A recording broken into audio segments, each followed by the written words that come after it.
Welcome. It's Bruce Scholl, and this is Unscrew the News. I don't know where the hell I was going with that, but I'm grateful to have you here joining me. As I say, make sure to get some more eyeballs on this information. We have got to wake more people up, and I'm so grateful to have my next guest joining me, and I'm grateful to have you tuning in to Unscrew the News. Just a couple of things about Unscrew the News. You wanna find us. Obviously, I'm on unscrewthenews.com through the website, and you can find a number of things through there. Local businesses that we like to support, books and programs that we also like to promote. And my next guest is on that list in the books chapter. We're going to get into obviously unscrewing some news again. What an amazing time to be here. I'm so blessed to be here in this moment, to be here with you. And like I say, make sure to share this out to your friends and family. We're gonna really hit on some really interesting topics. I've got Jim McMurtry and Dallas Brodie here joining me. We are going to get into what is going on in BC with land rights. We're talking about the Musqueam Band and what is happening in general. I think in Canada we've got to get to the bottom of what is happening. Just before we hit record, Jim and I were talking about in history, when somebody looks back on this time, what are they going to say about Canada, and what are they going to say about BC and the people that let this happen to us? So we're going to get into this here shortly. I want to just tell you a little bit about my guests. First of all, Dallas Brodie from 1BC, the 1BC political party. Very excited to have her here. She is was removed from the BC Conservative Party caucus after publicly mocking testimony from former residential school students. You know, she's really just speaking the truth and getting hammered for standing up for regular Canadians and really the common sense. So I appreciate her joining me. She is a former lawyer, and she serves the Vancouver. Now, hopefully I get this right. Quilchena in British Columbia. And my other guest is Jim McMurtry. Jim McMurtry was a former high school student, I believe. PhD in educational history, taught history in Abbotsford, BC for 4 decades. He's an award-winning recognition for his teaching. He's also an author of the book called The Scarlet Lesson. And we'll talk about that probably here very shortly. But I want to welcome both of them to the studio at Unscrew the News. Thank you so much for joining me, both of you. It's a pleasure to have you. Thank you so much for being here. Thank you, Bruce. Sorry, I that was a little bit awkward. I apologize. But Dallas, give us just one, maybe 30-second, a little bit about you and what's going on these days. Okay, so I became an MLA approximately 18 months ago in the BC legislature for the Conservative Party of BC. And you're correct in your introduction that I was expelled from the party last March when I weighed in on a case at the Law Society of BC about the claim that there were 215 children found buried at the Kamloops Indian Residential School. And you mentioned that I was mocking survivors, but that was what the media said. But what I was really doing was mocking this whole trend towards subjective truth, which says there are numerous truths in any given circumstance. There has to be objective truth, but postmodernism is trying to push on us that any truth is as valid as any other. So there's my truth, your truth, his truth, their truth, and all of it is equally. And it was after I said that on a Zoom call that I was expelled, but they claimed that I was mocking, if you can believe it, mocking child sex abuse survivors, which would never even be something that would even enter my brain. But this was a way to get rid of me because I was even pointing out the fact that there were no bodies found at the Kamloops Indian Residential School, even to this day. That was at the time verboten. Now it's of course accepted that there have been no bodies, but that one event has changed my life really, and brought me into company with people like Jim McMurtry, who's an amazing man who's been through it as well. Yeah. Jim, So- tell us a little bit about you. I'm gonna show some video and expose the listeners and the viewers to a little bit more about both of you. But tell us how you got to this moment. Well, it wasn't a journey that I expected to be on. Same with Dallas.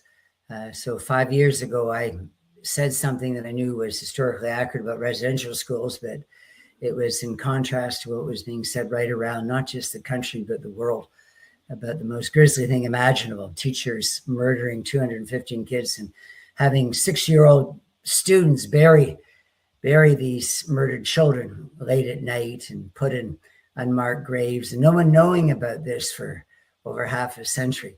Anyhow, a completely absurd story. I think most people know that now. And the journey that I've been on right now, after having taught since, saying that one day, but I think I've done something that's perhaps more purposeful with my life. I miss being in front of a classroom in front of students, but I think in some ways I've been given the luxury of having a bigger classroom. And I think there's a lot of falsehoods that are being transmitted to not just to students, but to our society, statues that have been torn down, churches that are being burned. You know what's happening in Canada, and more recently in Dallas is the person best suited to speak to this. The idea that people that in your people that are listening to us right now, have cause, sadly, to be worried about their property. And not just private property, but the crown property, about the parks, about the rivers where they've fished or the lakes where they've swam, that all this could be taken away from them. So these are very serious issues. Mm-hmm, mm-hmm. And getting to your point about having a bigger classroom, I think I mentioned it on the very first time that we talked. Was that's what I felt your purpose feels like to me.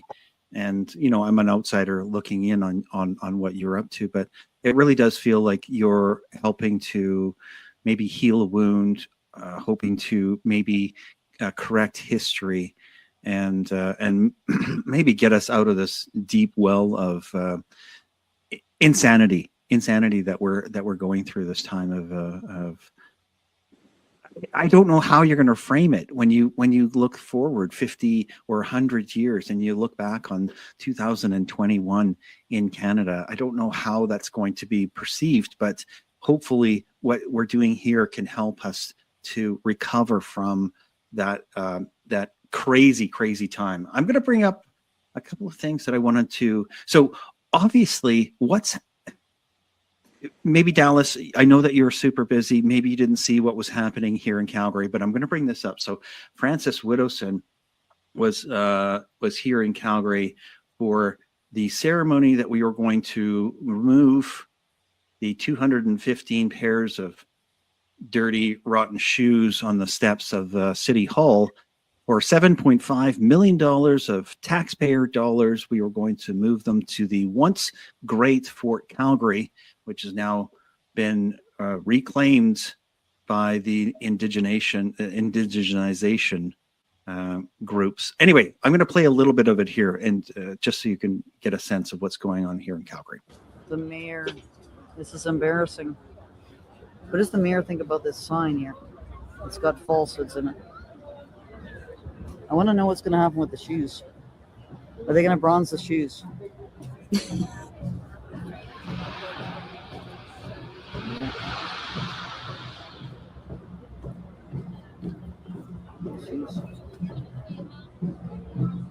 I'm not going to play too much of that, but Mayor Farkas was there getting his virtue signal on. He was bending down to and maybe shedding a phony tear. I don't know exactly what he was doing, but he was obviously posing for cameras, is what it seemed like. Let me see if I got Francis Widdowson pulled up here. Sorry, I've got another thing that I wanted to look at. Give me 1 second here.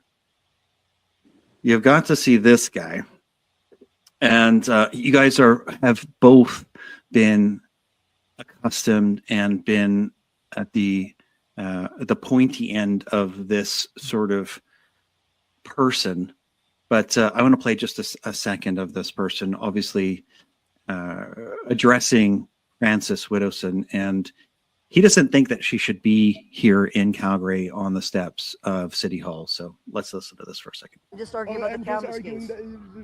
I'm talking about the Kamloops case. Talking about Kamloops case. Okay, Kamloops Okay, case. Kamloops case. What about the Kamloops case? Okay, do you believe that the remains of 215 children have been found at the Kamloops? I don't need to residential believe school? it. I've seen it. You've seen it? How have I've you seen it? because I went there and saw it. What did you see? I saw the graves. I saw the unmarked graves. What did you see? Have you been anywhere? Have you done any of the research? Yes. Have you done anything? Really? What research? I have been involved in documenting the children who have died at the residential school in Kamloops. So then why are you here? Because there's a falsehood that is being spread by this memorial, which is that children, 215 children, are buried in the Kamloops Indian residential Which school. they are. There's no. All right, I'm stopping it there. You both have been beaten and battered by these same sort of people, and I won't go on with it. But this is what's happening in our city, and I know that than in BC, this is having a much stronger foothold. We'll get into it. I'll also show some video and some of what's happened in. You know what? Maybe I'll do that right now. I wanted to bring this up when I had you again here, Dallas. This is actually a really good piece, and you guys are probably well aware of this lawyer, and he's at I think it's BC Build Strong or something like that. Do you know that one? BC Strong, I think. Yeah. Oh, Okay. Tom Isaac. That's Tom. Shockingly stating that upon a finding of title, the very regime that grants indefeasible title no longer applies. Says it 7 times in the decision. And then says, so it would be bad enough if it was on the 800 acres. I suspect it would still be on the panel. The court actually writes, this is a lower court, saying, oh, by the way, this is a precedent for the rest of the province as well. Precedent for the rest of the province. I have to leave it there because that's I think maybe a jumping off point for us. Dallas, tell us a little bit about your thoughts, I guess, in regard to what's going on in your area in regard to the fee simple title and what this lawyer might, maybe you have some thoughts on what he's saying there. Absolutely. So what Tom Isaac is one of the top Aboriginal lawyers in Vancouver. He's with a firm called Castles Brock. And for a long time, even though he's been helping big companies do work in BC and advising them on Aboriginal law, he's one of the bravest lawyers now to come out and say what this judgment is really saying. The government is trying to downplay this, but there was a decision in the fall called the Cowichan decision. And it's basically given the Cowichan Indian band title over 800 acres in the Richmond area. They claimed 1,700, but they got 800. They're actually appealing because they want the whole 1,700. But in that area of land, there are approximately 200 fee simple homes and several very large businesses that have warehouses and have done tens of millions of dollars of upgrades to their storage facilities there and have gotten loans to do this work. When this decision came down, the judge basically said that fee simple title, which is the highest form of ownership you can have in Canada in terms of land, it guarantees you the right to buy and sell your property, to mortgage it, to deal with it as you will, subject, of course, to zoning bylaws and things like that. But it is yours to deal with as you wish. No one can have a higher claim than that. This decision said that all of the fee simple titles in that area are now defective and invalid. And that is what she said.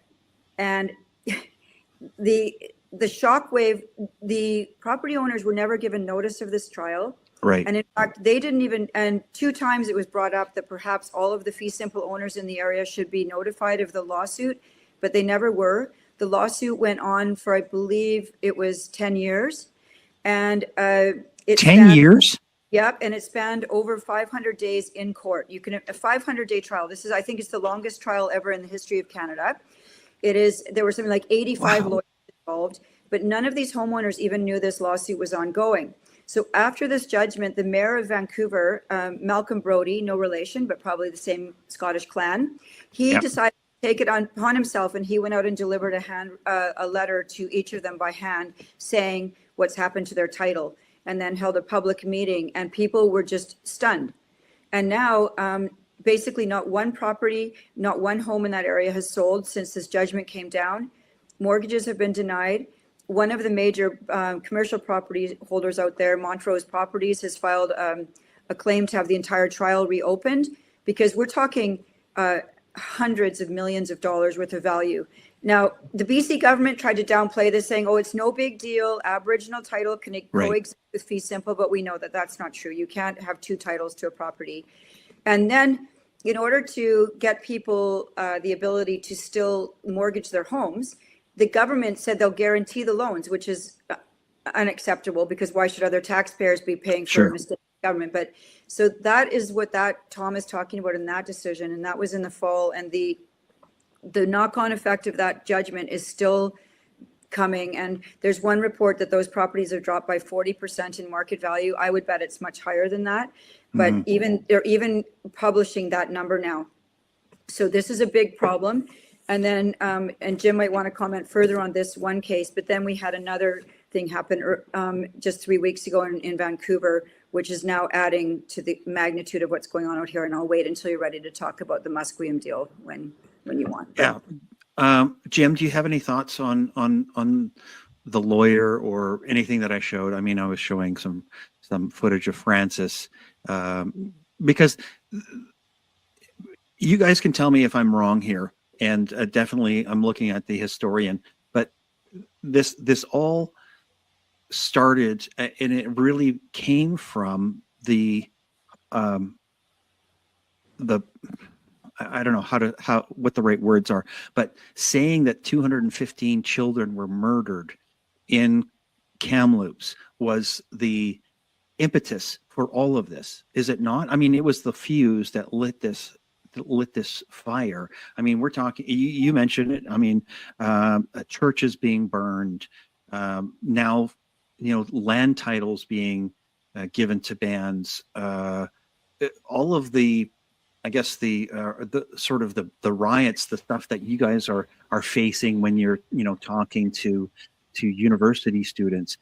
It all came from that. Did it not, Jim? Well, yeah, DRIPA came in just afterwards.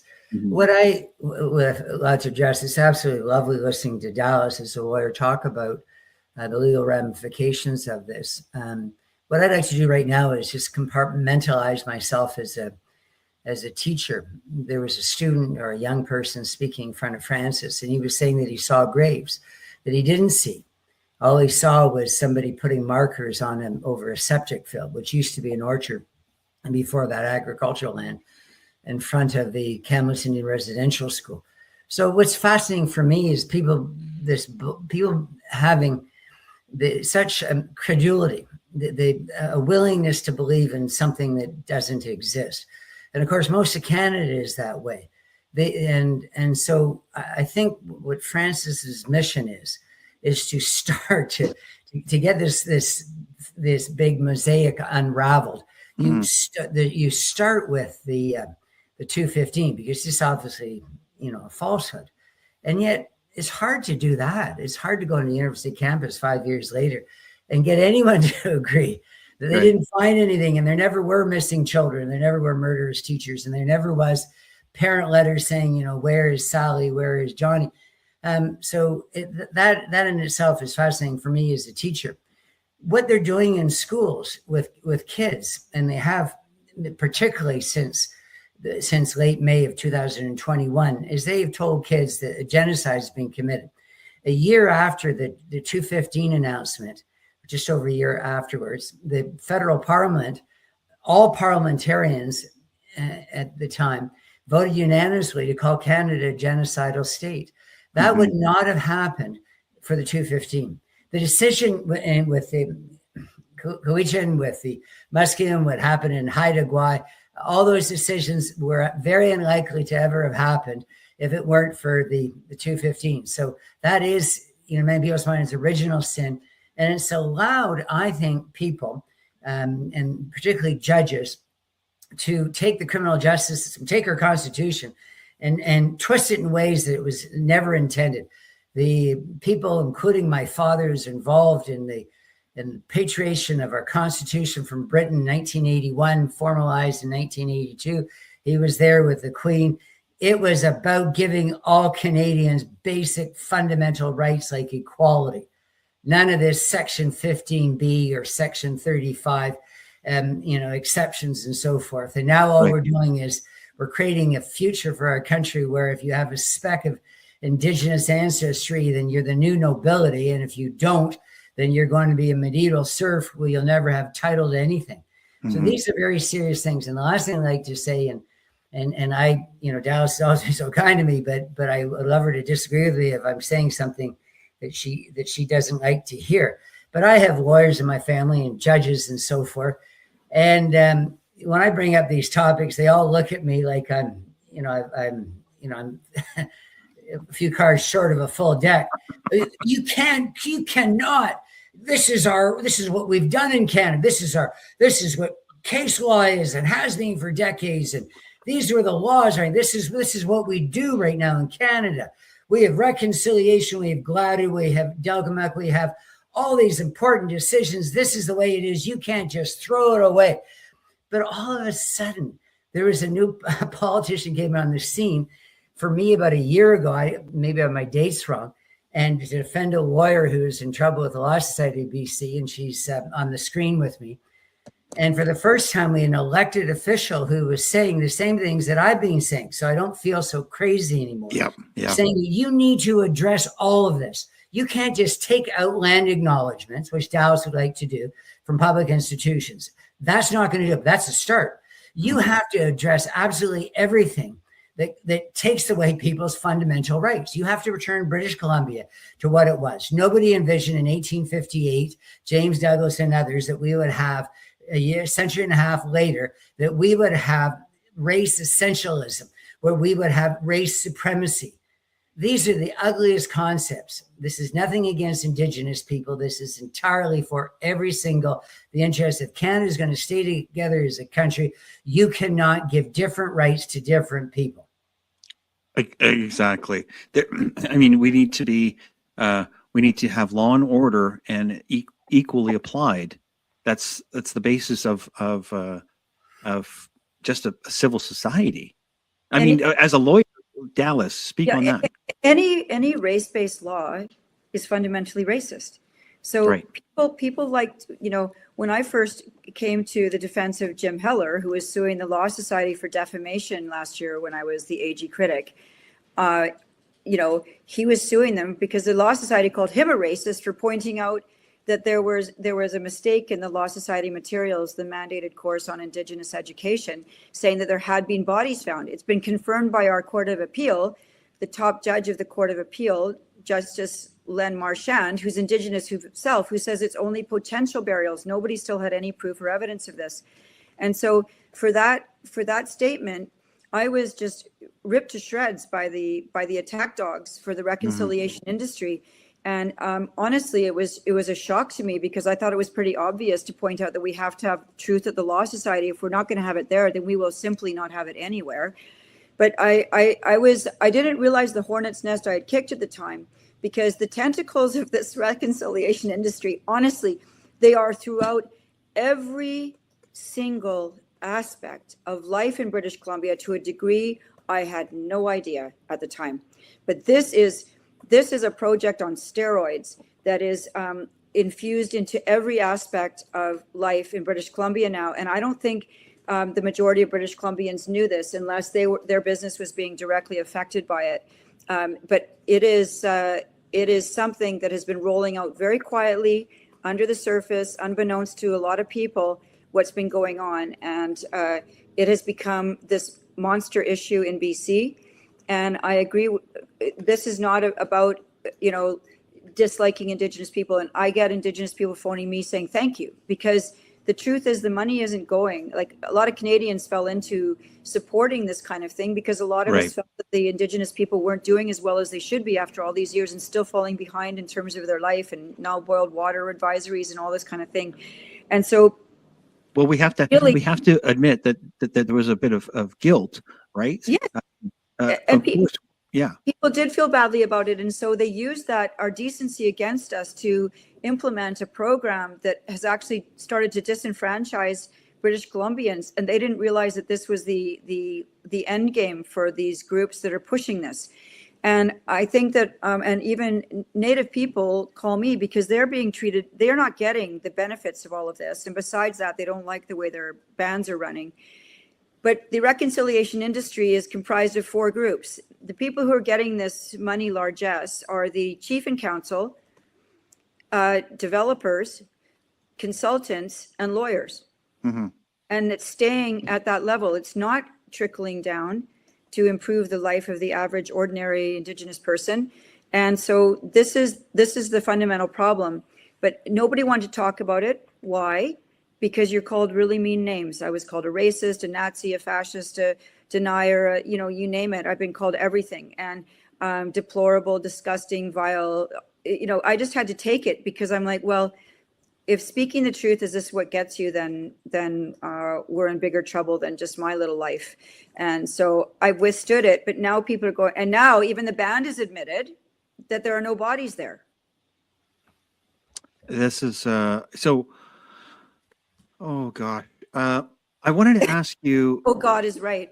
Yeah, Because it's really and there was more that just happened in the wake of that, of the announcement of the 215. In May of 2021, we saw over 100 churches burned and vandalized. We saw Canada labeled a genocidal state, which is horrible. We saw the formal implementation of UNDRIP federally by the Trudeau government, and an amount of money that flowed out of Ottawa suddenly for digging across the country that was just mind-boggling. Over $350 million rolled out for digging at apparently 700 different sites or more across Canada. Not one bone has been found. But on the Kamloops band itself, the Kamloops band received $12.1 million to dig. It was earmarked for that, but the money was all spent, but no digging was done. and we still haven't got a reconciliation for where that money went. I mean, I think that a number of people have asked, but that still has never come forward to say, well, this is where the money went to, right? Well, we have been told it went to consultants, psychiatrists, therapists, and media. And lawyers, probably. Public relations people, but there was no digging done, right, Jim? No, nothing was dug. Yeah, if I could take issue with just something, Bruce, that you said in the most gentle ways, because you're such a nice person. And maybe with anybody, it doesn't matter to me. I saw this 1962 CBC film, The Eyes of Children. It was a film about the school. The theme was how caring the institution was. Right. I got this idea that there's something, okay, we didn't find bodies and we didn't find murdering nuns with guns and so on, but it's more than that. The residential schools had served a purpose at the time. Mm-hmm. I don't think it's right to go back in any school going back 100 years and say, oh, well, they strapped the kids or they didn't have computers. Look. Yeah, travesty. Yeah. But these schools, nobody up until the 1980s was judging them negatively. Maybe it was the 1990 interview with Barbara Frum and you know about that with Phil Fontaine, and he said that he was sexually assaulted and whatever. And turns out it was by other students, and turns out he himself was somebody who was he's being formally charged with assault, sexual assault. So the whole thing is just upside down. That's very Orwellian. War is peace, as you know, freedom and slavery. And so what residential schools were meant to do were to serve kids. And by the 50s and 60s, they were no longer even schools. The Kamloops school was not a school after 1959 for high school. Now, people talk about it going all the way to 1978 and no, stop. And by the late 1960s, there were no kids there. 1969, it was officially a hostel. And so people were talking about for the last 20 years and all these things that were going, and there was an Indigenous principal and there were Indigenous teachers, and of course the cooks and the supervisors and the dormitories and the caretakers and so on, they were Indigenous. And it was right in the center of the reserve. So what is interesting for me now is no longer that I knew 5 years ago, because I had a very good professor in Robert Carney, Mark Carney's father. who knew that, never talked about, there was nothing untoward ever done. There was only one priest, 140 schools of 147 years, and only one priest was ever convicted. And there was all sorts of inquests and investigations by police, was ever convicted of sexual assault, and not a single nun. And so this idea that these places were dens of iniquity, there's no evidence to support that. Right. Coming back to the residential school in Kamloops, it's actually fascinating for me because the good things that were done, the international trips for these kids that end up participating in the Olympics, the dance performances, the performances by the kids at the school and local rodeos and so forth. There was so much outreach. There was so much done for these kids. There were kids that would have nowhere to go for Christmas time and would go and stay with the nuns or the priests and with their homes. I mean, it was, as it said, the CDC said in 1962, and again, the eyes of children, they said it was an institution that was marked by caring. So this idea that we committed original sin with residential schools, that too is absolute nonsense. The opposite. Absolutely, it is. Absolutely. We have done nothing. And I speak specifically of the four missionaries who worked with groups in Canada who are vulnerable and having a hard time adjusting to the modern age, and certainly to English and to Canada, to modern Western civilization, all these things. 4 of them were in my family, 2 great uncles and a great grandfather and a great great grandfather. The 2 great uncles I met, they gave up everything. And in fact, I knew so well my 2 great uncles' children, and they were so mad at their fathers because they gave up the family's wealth so they could properly school kids who were not just Indigenous, but a lot of Sikh kids, early in the Black kids. I mean, these were extraordinary people. And these residential schools, not every single one, but most of them were extraordinary people. And this was their mission. This is what they're going to do with their life. Yes. They were going to give of themselves fully. They gave themselves completely over to it, right? Yeah, and believing that they were doing it for a higher cause, that this was God. This is invested in them to do something of the greatest form of life, which Christ obviously exemplified, was what you do unto others. So this idea that there's any impugnment, any casting of stones at these residential schools, I would say, come talk to someone like me who knows people who taught at those schools.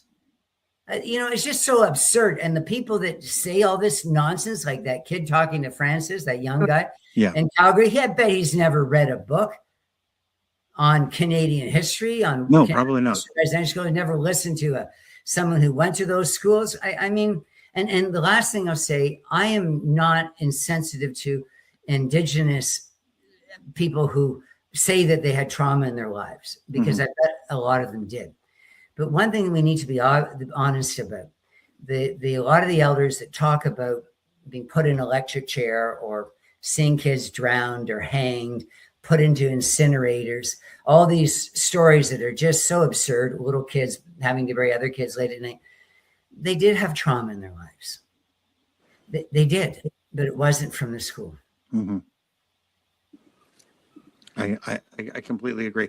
Dallas, I want to go back to something that you were talking about in regard to the Chiefs and the money that was that has earmarked for certain things that didn't get trickle down to the rest of the band. And in case you guys hadn't seen it, you probably have because you're paying attention. But we're going through some stuff here in Alberta, and our groups, or the Indian bands, have banded together and went over to see King Charles to beg him to continue to be, and I'm using this phrase, it's a little bit out there, but continue to be slaves for the crown instead of wanting to be free. And I can't help but think that part of that is because we've got it so good, the money's rolling in, and we're taking care of. The band is completely, they don't have clean water, they might not have clean homes to live in, but don't worry about that. We need to make sure that we take care of ourselves. And that's what I see. You have any thoughts on that, either of you, in regard to these chiefs going over to King Charles over in London? Well, I do have thoughts about this, and I think it's just the irony is almost it's hard to believe because okay, so these are often chiefs who go around screaming, F Canada, F you, we don't abide by your laws, we hate Canada, Canada's illegitimate, we aren't Canadian, we were here first, we hate Canada, we hate you, go away, whitey, go back to Europe. I mean, these are all the things that are said. I mean, we've heard them, we see them screaming in groups and saying, get out of here, go back to Europe. So then I find it interesting that there's so much hatred, but then when a group of Albertans decides they may want to leave, they're like, oh, no, you can't leave. Oh, no, you can't You leave. can't leave the reservation. We hate you, and you have no right to be here, but you're not allowed to leave. And so this is I know. to me, and they despise the crown and colonialism, all of it. I mean, if you think about it, they hate colonial authority, but where do they go to get help from? The king, which is the height of colonialism. It is like, it's so ridiculous. You couldn't make this stuff up. And I know that's an overworked phrase, but truthfully, you're trying to decolonize, but where do you go for help? To the crown. Right? I think we have to have a new, maybe you two, huge brains can think of a new term for Stockholm syndrome that fits Canada. Maybe it's Ottawa syndrome. I don't know what we call it now, but I wish I had taped the last 3 minutes just listening to Dallas. That was just so profound. I'm old enough to remember 1969 when there was a white paper, because my father was very political and he talked to his kids about that sort of stuff. And what was interesting about that, it was the idea that you were going to get rid of the Indian Act, because for 100 years we were told how terrible the Indian Act was. And then when they got around to it and said, okay, we're going to get rid of the Indian Act and we're going to compensate you and we're going to have everybody equal rights and go forward and nobody discriminated against, everybody voting, everybody this, that, and everything. And my gosh, the resistance only came from the chiefs. And so, and it wasn't that the ordinary Indigenous people had any voice anyway. No. And not that they really do today. But my point is the chiefs were just apoplectic about it. And yet they had spent 100 years saying, get rid of the Indian Act. Right. So the hypocrisy is absolutely incredible. Yeah. And here's another one is about, people complaining within Indigenous populations about residential schools and of course day schools, because there was a huge settlement for many billions of dollars for anybody who went to, they called them day scholars, anyone to a residential school and to a day school. And so they're saying, you did this and you stole our culture and all that kind of stuff. And you go, well, the moment all of these separate schools ended, they continue to want to have the kids in the same Western schooling. I mean, if you really don't want to, you're against cultural genocide. You said you put kids in English-speaking schools, residential or day school, or the schools that I teach, you put your kids there, they're going to end up speaking English. They're not going home and speaking Ojibwe. Yes, and they're still doing it. I mean, it's just the whole thing is just completely hypocritical. But it's not, but the goal here is not to be critical of Indigenous people, because I think, and many people have said this, and Dallas has before, they're pawns in a chessboard. The big players here, the kings and the queens, are doing something that's not in their interest. There's such a backlash coming toward Indigenous people in Canada. I think you're going to find that they're going to be the most hated group in Canada. So we began reconciliation with the idea of making them feel better about Canada. And I think what we're going to do is make everybody, they're going to feel worse about it because they think everybody hates them. And I'm going to hate them. I will tell you right now, anybody comes toward my house, which I worked hard to pay for, and say that my title is junior now to the title of a hunter-gatherer band that's largely in government support, that lives nearby and had a fishing village here, according to a great-great-great-grandfather, then all of a sudden I've lost that. I'm telling you, I'm not your atypical Canadian. You're going to have millions and millions of Canadians who are just going to say, over my dead body. So why are we doing this to Indigenous people? Why are we setting them up as being the enemy of the people? So this is wrong in so many different ways. Particularly, it's wrong, as Dal said earlier, by lying about the past. Yeah. You're not helping Indigenous people. Yeah. Absolutely. Sorry, Dallas, you want to say something about that? Well, And then I just want to, what Jim just said, that the part about lying never helps anyone in any context, not in personal relationships, not in parent-child relationships. Nowhere does lying ever build a strong foundation for any relationship. I think about it. So what I said was truth. And it turns out, as Orwell said, truth can be in a world of lies, truth can be a revolutionary act. And look what's happened. It has felt like a revolution in BC. Yes. Things are really, it has changed overnight. The feelings in the province, the lies being exposed has people really angry, and I think justifiably so. People don't like being taken for fools and tricked, and that's what's happened here. And the truth has to be the way forward for our country. And sometimes truth hurts. Like, say, if someone says, does this look good on me? Well, not really. It might hurt your feelings for a minute, but you know that you'd rather have the truth than someone lie to you and say it looks good. So, and then walk around with your underwear sticking out of your there you go, your with pants for the whole tucked day. in your underwear or whatever, toilet paper on your shoe. So the thing is, like, truth sometimes is difficult to take in, but it is the only way forward, as I see, as for British Columbia and for British Columbians, and for whether you're Indigenous or not. By the way, I consider myself Indigenous. I'm a 5th generation Vancouverite, and all of my ancestors were born and raised here, and I am an Indigenous person. And I value everybody in BC, but people who start saying that they're going to take your stuff, not a great move forward, and a really bad look for the chiefs who have pushed this, and it's hurting their own people. Like Jim said, there's tumult down on the Musqueam Reserve now. Apparently there are death threats. People are angry. There's an area in BC called the Sunshine Coast, which is, there's an area called Pender Harbor, and the Seashell Band was given joint decision-making authority in a secret deal that was popped out last year. And basically, a lot of these people are finding that their docks, their marine assets are at risk. Their waterfront properties with docks on them, they're being told they may or may not be able to have them. They may have to pay for them. They have to restructure them, all by a band over whom they have no voting authority. Right. And the tempers are, this is a really calm, peaceful people who all of them had lived happily together. And now it's like the Hatfields and the McCoys up there. People are angry, and they've even put signs up on their properties. If you touch my marine assets, we will fight you. I've never seen stuff like this in British Columbia before. Wow. And people's property values are dropping. Businesses can't be sold because there isn't certainty about possession of the wharf and dock that they have that leads to the place that they own for the business. And of course, even in Richmond, where this decision was made, people are saying, well, why was I paying property taxes? Yes. So now there's a big property tax assessment guy who does a lot of the appeals, named Paul Sullivan, has launched a class action challenging all of their assessments for their properties. So you can see that they never thought about these details when they did these things, that people are going to say, well, why am I paying tax if there's no value? Right. Can I draw a line historically and see if you guys think that it makes sense?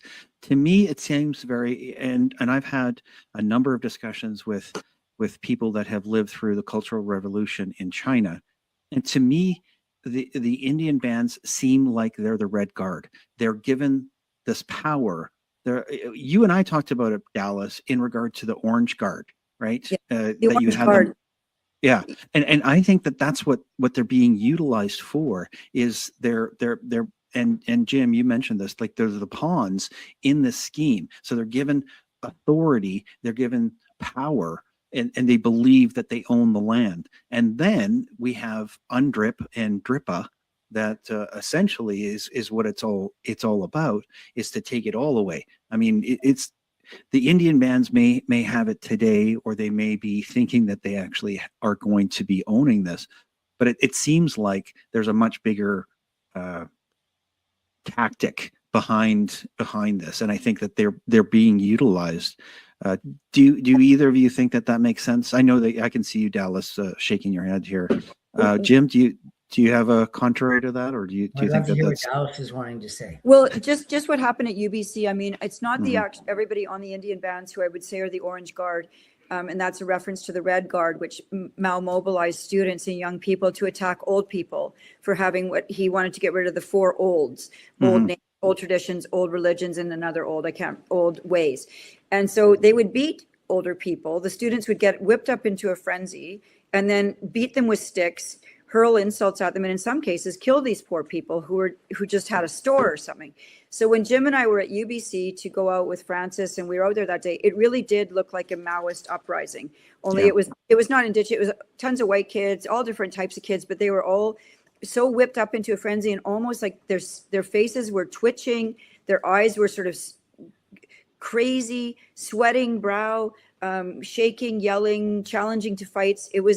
I was just watching this going, wow, I'm really glad my kids aren't here and doing this. Mhm. What did you think, Jim? I mean, they did look like a Maoist group to me. I thought of Orwell again, the line, ignorance is truth. Mhm. As they didn't show any indication that they had any knowledge whatsoever. I'd asked them, have you ever read up about this? What do you know about this? It didn't matter to them. Knowledge wasn't part of this. It was being caught up in the moment. It was like a 2-minute hate session in Orwell's 1984.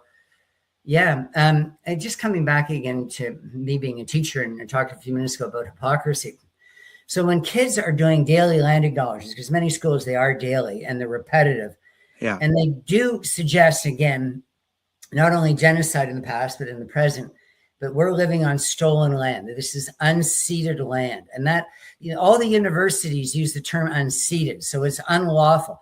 Our very presence in the classroom or in our house or anywhere in Canadian society is unlawful. And Canadians don't mean that. I mean, No. They say that, but they don't mean it. There's no Canadian that I've met. You kind of shake a little bit. Do you really think we're unlawfully here? Because Yes. if you do, you should leave. You should, if you steal a kid's bike, you should give it back. If you say it's his bike, Yeah. it's just the whole thing is just so absurd.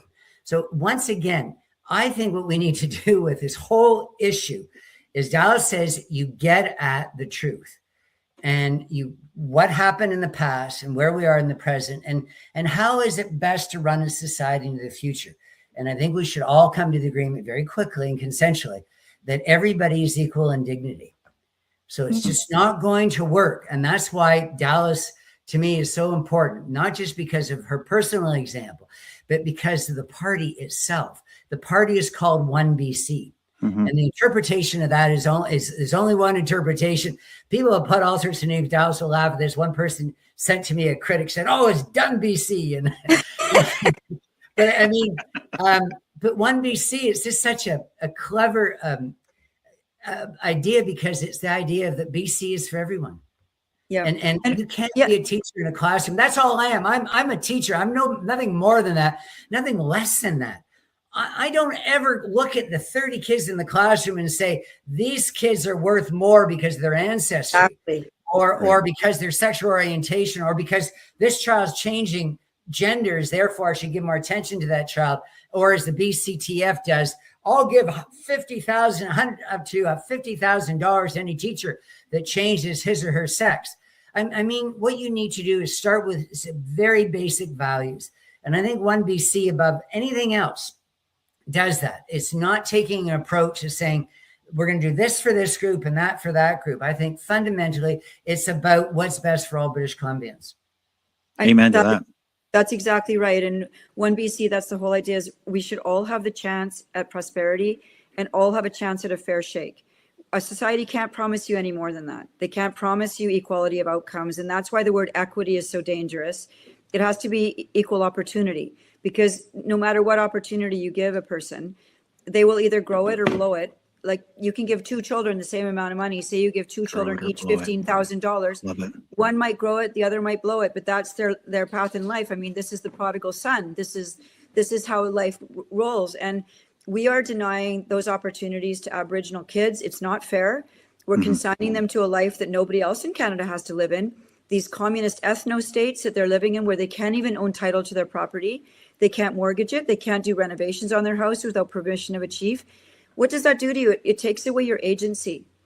And each of us has our own life path, regardless of our skin color or sexuality, any of those things. We have our life path and the right to operate in a way that's this or that. And we all know there are good paths in lives, and like becoming a drug addict is not a good path. We all know that, but some people will still choose that. So, you know, we are denying them the rights that other people have. And we have a lot of people with intergenerational trauma in our country now. You talk to any Filipino, if you know the journey a lot of these people have come through and what they left at home and the struggle to get to Canada, you want to see trauma, you talk to some of them going through the Middle East.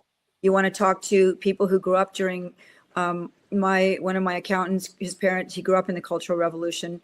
He's Chinese, and his parents were taken away from him and put in a field, and they were like teachers and scientists. And, you know, he's not complaining, he's become an accountant, but there's trauma there. Imagine thinking back to what they did to your parents. That hurts.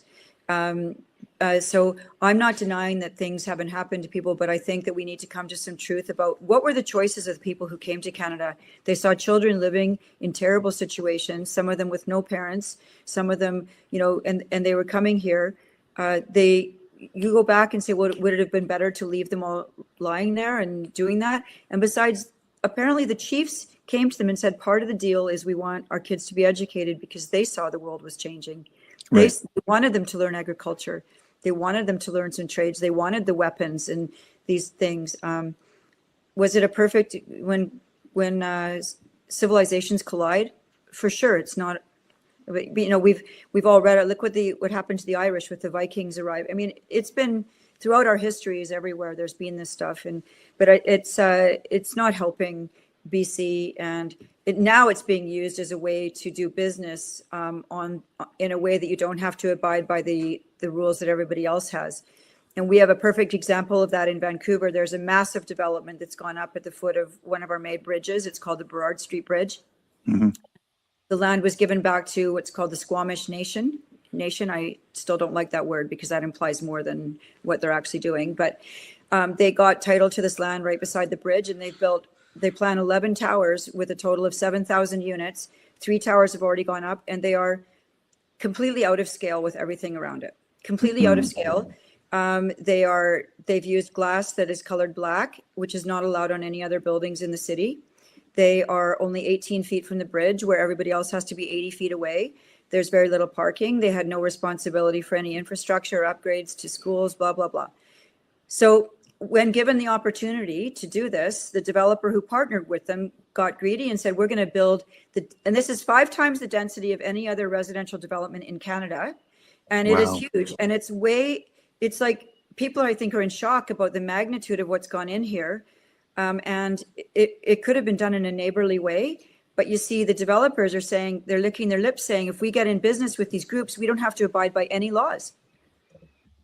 No kidding. We can actually just run rickshaw over whatever the rules are for, you know, those. I'm just trying to look it up here. Hang on one second. Sorry. And the same thing happened with the Tawasin Band. We were given an agricultural land reserve area that everybody else couldn't have done anything on except for farm. We went to the band, since they were allowed to do whatever they want. They partnered with someone, built a massive mall, and sold the mall to a CCP. Oh my gosh. Ruby Liu. So now the band sold it. So it's not even owned by them anymore. But if other people had the land, they wouldn't have been allowed to do that development. Isn't that right, Jim? I think that's where you live. Yeah. Yes. Is this this is the rendering? So I mean, it's not what it looks like. That's the rendering, and that was massive enough. So we've only got the ones on the one side right at this point, but they were supposed to be nicer colors. They've turned out to be all black with orange. Oh my gosh. Oh my gosh. The black and orange, 3 of them right now, and they're going to build 7 more on the other side. And I think people are understandably, very upset about this. Well, especially if it didn't fit within the normal confines of what we as neighbors had decided that we wanted to build. We're going through it probably in Vancouver and many other areas, just fighting with municipal and other organizations. Oh my gosh, it's what an upside down world. I can If just I could say say, that. Bruce, about Tsawwassen, if I could just add something, and thank you, Dallas, for bringing it up because that's where I live. So they, as you know, the ferries and Roberts Bank going toward Vancouver Island, that's, obviously there's a lot of heavy industry already there, and it's growing, and they wanted to expand Roberts Bank, and particularly have more space for a lot of the containers. And they didn't have the ability to do that because in southern British Columbia, right across British Columbia, there's something called the Agricultural Land Reserve. So Gordon Campbell and the Liberal government of the day, they came up with an idea of why don't we give a lot more land over to the Tsawwassen First Nation or band, and then we'll get them to store the containers. But they didn't just do that. They took what was a huge parcel of the best farmland in British Columbia, because it's delta land right by the ocean, and dark soil. And they took the best agricultural land, and which was not just for farms, but it was bird flyover. This is a really, right on the Pacific Ocean. It's a really key area. They took that land against the law, against the Agricultural Land Reserve, and against, of course, all environmental laws. Because as soon as you give it to an Indigenous band, they don't have to play by the rules. So there was across from I didn't show this. I went with Dallas to tour the Tsawwassen Mills we were talking about. And but on the other side, there's a high rise. Dallas may know it from coming back on the ferry. It's called the Satsu Shores. And so it's a small condo residence, whatever there. And so when they built that, people are very upset. And one of the reasons they are upset is they didn't pay attention to any of the bylaws. But some of them included they had no water, they had no fire services, they had all these things. But the expectation was they were going to get all that and get it all for free. But of course, the fire department and the water people and everybody said, but this is not the right place for that. We don't want a big condo development right on the beach. This for all sorts of reasons. It's not going to last. It's anyhow. There's just so many reasons why you don't want to build right up in the water a high rise with as you know, rising ocean levels. I mean, it's just so wrong to have apartheid to Canada, and that's what we've done. This is the height of all the legal brains in Canada. The sum total for me, and this is cynical, and I know many people will get mad at me, maybe Dallas for saying it. The sum total of that right now is that we should give everything back to one small race based on, in many cases, their own testimony that they're part of that race. Because every single Indigenous kid I ever taught was blonde and blue-eyed. I mean, the whole thing is farcical. It's not just a question of this or that. We need to stop the whole thing. We need to simply say, unravel it all. Yep. That's been my position too. Like One BC, that's what we're pushing for too. This whole reconciliation has to be phased out because it's killing our province and it's hurting people and it's bringing such division. I've never seen it like this before, Jim. I've never seen such anger. It's palpable. My phone, the texts I get every day, like it just goes on and on and on. And people, I'm actually holding a rally probably mid-April in Vancouver to my riding, saying you need to know what's just happened with this Musqueam deal, where the federal government has given Aboriginal title to the entire lower mainland of British Columbia. I mean, it's just, you just can't believe it. So a band with 1,400 people needs the entire lower mainland suddenly. And they've got the shipping lanes, international boundaries. They've got our major water ports. I mean, this is incredible. The air, Dal, sorry for, excuse me. Oh, the air too. Yes, I did hear that. And by Okay, the way, I'm going to bring this up here. Sorry, 1 second. Sure. So we're talking about this area. Is that right? Yes. Yep. You can see it goes right around the mouth. Notice they get the mouth of the Fraser. Oh yeah. Up around the mouth of the Fraser, all the way up around Indian Arm, Burrard Inlet. That's the whole kit and caboodle right there. And there are about 2 million property owners in that area. and a band of 1,400 people with one chief. So he's basically become a king. And they want joint decision-making authority over everything. They say they're not coming for the private property, Right. but they put that in writing. And it doesn't matter if they own every single inch right around your property, the sidewalks, the streets, the boulevards, then you see it gets It gets complicated. tricky. Yes, very tricky. All right. You know what? I want to end off sort of summing or rounding it off because BC is a mess. Let's agree. I'm sure we can all agree that it's a mess right now. And I want to tie in Alberta just for a minute here. But when we look at what's going on in BC and then we look to what's happening in Ottawa, way out east, and restrictions. That's a big part of why we're like, we need out of this place because it is insanity. And I don't think that, if DRIPA and UNDRIP happen in BC, that's where it stops. I don't think that's, Correct. it doesn't have a border where it says, okay, well, we're not going to go into Alberta and we're not going to go to Saskatchewan and we're not going to go to Manitoba, because I think it's a trial area. It's a trial balloon setting up in BC that they want to roll this out across Canada, essentially. Do you guys see that as well? Yes. Yeah. And yes, I do. And about our economy and the difficulties we're having now because of the uncertainty all this has created. And, it's dire. And I don't know if socialists think about things like this, but it's obvious to me what happens when you create such uncertainty. Money goes elsewhere. It's the first thing that happens. And it's really put Canada on a really bad path forward. I mean, Jim, I don't know how you see this rolling out, but this can't continue. Real estate agents tell me that business, for example, China, there's no China purchasing. Nobody's buying from China. You might say, well, that's good. No, it's not. The word spreads and it becomes a bad placement for your money. And the for sale signs are going up, quite a lot of them now. They're sitting. So I don't know. But I actually am optimistic that probably now that the truth is out, that we can start the trend back saying we've gone way too far.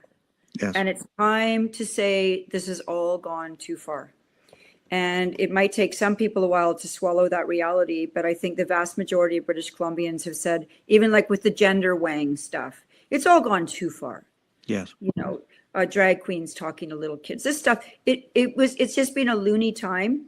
And this has been building to this point, and this is the natural outflow of years and years of poor judgments from the Supreme Court of Canada, activist judges, and cowardly politicians, frankly, that have brought us to this place. But it's a time now for us all to say enough's enough.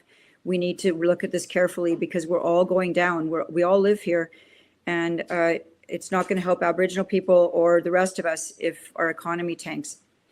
So, that's Jim, how I see it. Jim, a little final word from you, Jim, on this. Oh, I am also happy to have Dallas have the final word, but if I may say something, and it may seem quite minute, I went to the area in Richmond where it's been given over to the coalition, and it may not be part of the 800 acres, Dallas, but part of the 1,700. There's that condo development. And so I talked to a lot of the people there, and they were almost all Chinese. And there's a perception of the Chinese that come to British Columbia, they have lots of money. None of these people had much money at all.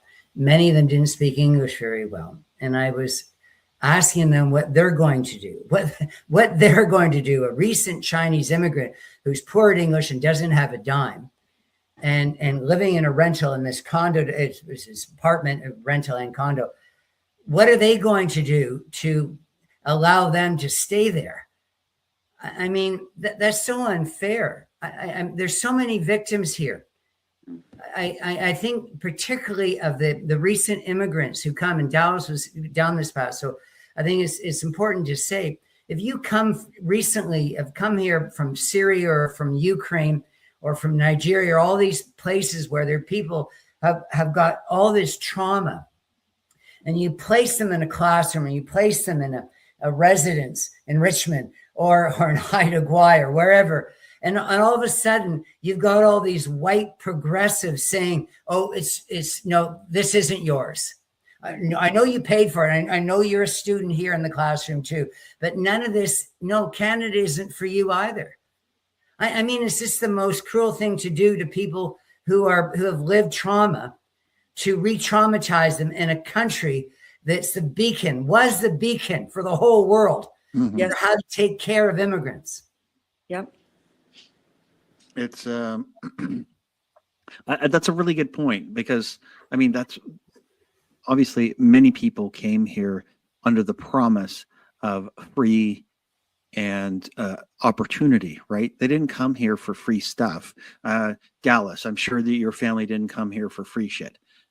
They came here because they knew that they had an opportunity to work. And Jim, I know that your family have been here for a long time, but they probably came here for the same reason that my family came here, is that they left an unsavory situation in Europe or wherever they came from, and they came to Canada because there was a promise of land, of your land, being able to own it instead of being a serf.